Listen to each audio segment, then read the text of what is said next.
Olá pessoal, tudo bem? Eu sou o Roberto Rosa, seu professor de Geologia do Petróleo aqui nesse canal no YouTube. Essa é a nossa 25ª aula. E essa aula eu montei para explicar como é feita uma carta estratigráfica de uma bacia sedimentar. Eu tenho muitos alunos, muitos são geólogos, geofísicos e engenheiros de petróleo. E muitas vezes eu vejo ao longo dos meus cursos, seja de Geologia do Petróleo ou perfilagem de poços, que as pessoas às vezes não têm uma boa ideia do o que é uma carta estratigráfica, o que ela representa. Eu vou tentar aqui, de uma maneira bem simples e objetiva, mostrar o porquê das cartas estratigráficas. Então, carta estratigráfica é um diagrama cronoestratigráfico que representa todo o preenchimento sedimentar de uma determinada bacia. Vou mostrar aqui a carta estratigráfica da bacia do Recôncavo, de Caxias, Tetual, 1994. Então, como estou dizendo aqui, representa todo o preenchimento sedimentar. Então, aqui nós temos orientação, noroeste-sudeste, aqui no recôncavo, e aqui em profundidade. Só que aqui na vertical, aqui, a nossa unidade aqui é em tempo, tempo geológico. Então, o que a gente vê aqui na vertical é tempo. E veja que existe vazios, tem várias, uma parte colorida, amarela, verde. Isso aqui é litologia, eu vou mostrar depois a legenda para cada tipo litológico, aqui arenitos, folheiros, conglomerados. Esses vazios existentes têm significado geológico. São hiatos, hiatos de tempo, porque aqui na vertical, se a gente observar direito, isso aqui é tempo geológico. Tempo geológico, perfeito? Não é espessura. Explicarei melhor isso a seguir.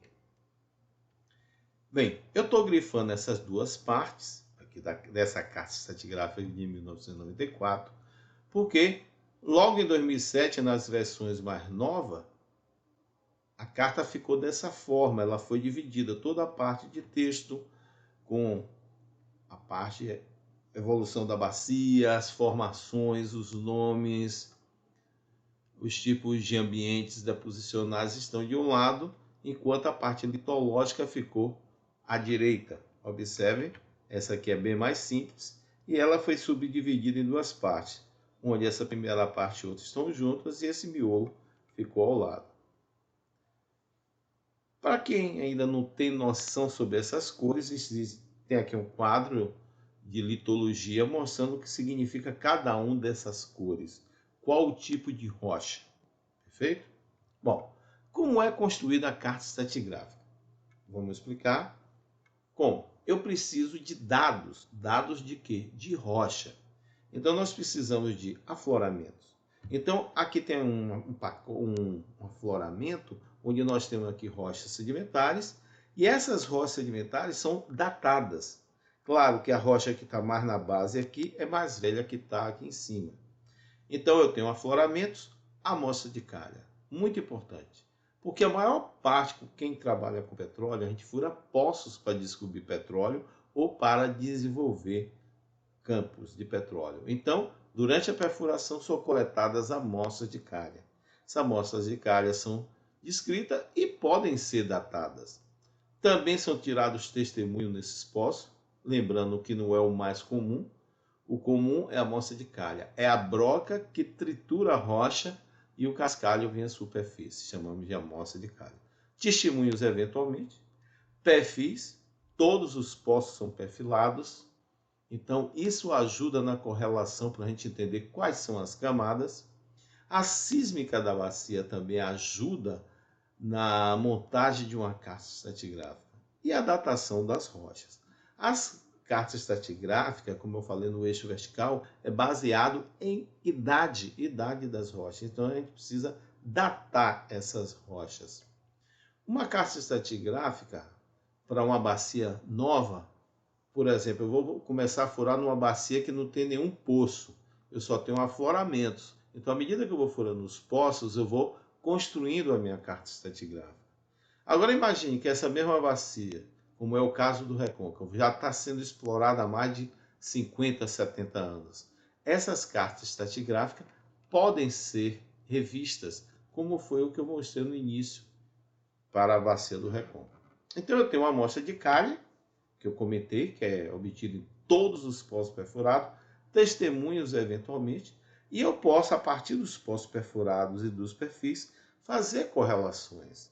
Então, essas camadas de rocha, eu estou vendo quais são as inferiores e as superiores. Sísmica, aqui eu tenho uma seção sísmica, eu tenho refletores. Mas depois que eu furo esse poço, eu tenho uma amostra de calha coletada e eu vou saber que rocha representa cada um desses refletores. Observe que nesse poço eu só pego essas camadas. Isso aqui é já uma interpretação sísmica. E aqui eu furei um segundo poço. Esse segundo poço, observe que além de pegar essas camadas aqui, pegou essas outras, essa laranja, essa azul, essa vermelha. Perfeito? Então, através dos poços, fazemos correlações. E com isso, a gente vai construindo a nossa carta estratigráfica. Lembrando que a carta estratigráfica é sempre orientada. Vamos supor que aqui fosse norte-sul. E em profundidade a gente coloca a idade das rochas, não é a espessura. Furei o terceiro poço. Esse outro poço foi mais profundo, pegou todo o conjunto de rochas. O que eu quero dizer com isso? Que quando eu furei esses poços aqui mais rasos, eu não atingi essas camadas. Então, para a gente, na bacia, na carta estratigráfica dessa bacia, a gente só vai conhecer essas rochas após a gente ter um poço que penetrou essas rochas. Claro que numa carta estratigráfica, eu posso até supor que existe aqui embaixo, porque a gente faz uma interpretação sísmica. Mas o ideal é a gente ter os poços perfurados com as diferentes rochas e formações. Essa aqui é uma figura do Canyon, do Grand Canyon lá dos Estados Unidos, para mostrar, eu quero falar daqueles vazios que existem nas cartas estratigráficas. O que significa aqueles vazios? São hiatos deposicionais e erosivos. O que vem a ser hiatos deposicionais? Por exemplo, desconformidade é um termo que significa quando eu tenho rochas sedimentares sobre rochas sedimentares, onde aqui a gente não dá para ver se existe alguma erosão. Não existe uma erosão, ou seja, isso é uma desconformidade. Como é que eu sei que essa rocha daqui de cima, que é paralela a essa, é mais velha ou mais nova? Através de datação. Eu sei, por datação relativa, que a camada de baixo é mais velha que a de cima. Mas eu não sei essa diferença. Será que essa rocha aqui tem 100 milhões de anos e essa aqui tem 50? Então teria um hiato deposicional de 50 milhões de anos. Se essa rocha aqui tem 100 milhões de anos e aqui de cima 80, 20 milhões de anos de hiato deposicional. Para isso eu preciso de datação. Já o que é uma discordância angular é uma discordância erosiva. A camada aqui foi erodida e por cima veio outra camada. Então veja bem, o que eu tinha aqui foi depositado e posteriormente foi erodido. Existe um hiato. Só que esse hiato aqui é erosivo, enquanto esses outros aqui são deposicionais. E o que é uma não conformidade? Eu estou falando de rochas sedimentares. Já a não conformidade é quando eu tenho uma rocha ígnea, no caso aqui o granito, em contato com a rocha sedimentar. A esse tipo de discordâncias são hiatos deposicionais erosivos expressivos. A ausência. Então, esses hiatos é a ausência de rocha. Então, veja bem, isso aqui é uma diferença de tipo litológico. Bom, essa é uma outra figurinha para vocês terem uma ideia do que é uma discordância erosiva. Então, aqui é uma bacia sedimentar, vamos supor, que depositou camadas de 80 milhões de anos, 70 milhões de anos, 60 e 50. Depositou até 50. Depois parou de depositar sedimentos nessa bacia. Logo, parou por quê? Porque não tinha sedimento chegando. Então, o que é que aconteceu depois disso? Essa bacia aqui sofreu um evento, um tectonismo, as camadas foram dobradas. E o que aconteceu depois? Foi tudo erodido. Isso aqui foi erodido. Então veja, isso aqui foi erodido e tudo aqui ficou exposto. Bom, esses números são idades que eu supus, né? Coloquei aqui só para facilitar a nossa explicação. Após ter sido arqueado e erodido, camadas superiores depositaram sobre essa zona. Então aqui camadas com 20 e 10 milhões de anos. Então, o que é que significa? Ao longo dessa linha, que é uma discordância erosiva, eu tenho hiatos. No caso aqui, 20 milhões é a camada que está logo sobre essa. Daqui para aqui, eu tenho 20 sobre 80, 60 milhões de anos. Daqui para aqui, 50, 10 milhões, 50 milhões de anos. Daqui para cá, 30 milhões de anos. Observe que os hiatos erosivos entre essa camada de 80 é maior, aqui é menor e para 50 é menor. Isso terá que ser representado na minha caixa estratigráfica. Bom, mais uma vez eu peguei aqui um desenho esquemático onde tem as camadas. Veja que tem as camadas inclinadas, erodidas, falhadas, onde eu coloco idades, ó, 130, 120, 110, 100, 80. Eu supus idade para essas camadas, para essas rochas. Como essas idades são obtidas? Através de datação relativa e absoluta. É preciso datar as rochas. O que é que nós vamos fazer? Eu furei um poço. Quando eu furei um poço aqui nessa bacia sedimentar, poço 1, eu peguei todas essas camadas, mas não peguei essas. Ou seja, durante a perfuração dessa bacia, eu só vou registrar na minha caixa estratigráfica o que eu furei, o que eu identifiquei. Aqui eu identifiquei essa sequência e ainda não vi isso aqui. No meu segundo poço, só peguei isso. Isso aqui ainda está omisso para a gente. Não existe outro poço. Enquanto esse outro poço aqui, eu peguei tudo isso, mas não peguei essa rocha aqui de 55 milhões de anos. Então, o que é uma carta estratigráfica? Ela representa todas as situações que já aconteceram naquela bacia em termos de poços, sísmica e correlação. Bom, então aqui eu já estou terminando. Eu vou exemplificar através da carta estratigráfica da Bacia de Santos. Vou usar essa carta de 1994, de Caxias Tetual, e não a de 2007, porque aqui é muito mais fácil de representar. Bacia de Santos, como vocês sabem, é uma bacia offshore.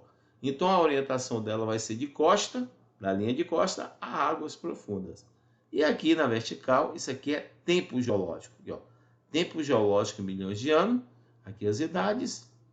Aqui nós temos os tipos de fósseis que foram identificados para poder datar essas rochas, as formações e os membros, aqui o ambiente deposicionário dessas rochas, e aqui a evolução tectônica da Bacia de Santos, que começou com uma bacia rift, transição à margem passiva.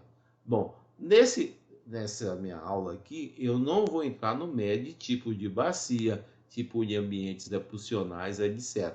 Eu quero mostrar o que significa carta.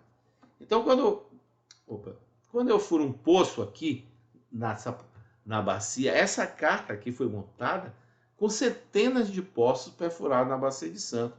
Ela representa tudo que ocorreu até esse momento. Então, onde tem vazios aqui, significa hiatos deposicionais ou erosão, ou seja, ausência de rocha. Não quer dizer, por exemplo, quando eu furo um poço, que tem um buraco sem rocha, não. É rocha em cima de rocha. Só que essas rochas daqui, sobre essas, tem um hiato. Ou seja, se aqui tem mais ou menos 70 milhões de anos, essa daqui tem 60, está faltando 10 milhões de anos. Isso precisa ser representado na carta. Então, vendo aqui esses tubos brancos, o que é que significa esses tubos brancos? Diápiros de sal, os diápiros. Os diápiros são camadas, são domos que sobem cortando as camadas superiores. Então, por exemplo, aqui são os depósitos de evaporitos do Apitiano, formação Ariri. Isso aqui é o sal. Esse sal ele sobe até chegar aqui. Se eu for uma camada de rocha com idade mais ou menos de 15 milhões de anos e eu pego uma rocha de 110 milhões de anos, ou seja, de 15 para 110 existe um hiato. Um hiato o quê? De rocha, tá? Tem uma ausência de rocha. Esse hiato é deposicional ou erosivo? No caso aqui foi o diápro que sobe cortando, truncando as camadas. Então, quando você vê numa caixa estratigráfica tubos parecidos com esse, Pode lembrar de diápiros de sal, domos de sal, diápiros de sal ou de folhelhos, como é o caso da bacia do recôncavo, nós temos domos ou diápiros de folhelho. Ou muitas vezes intrusões, ok?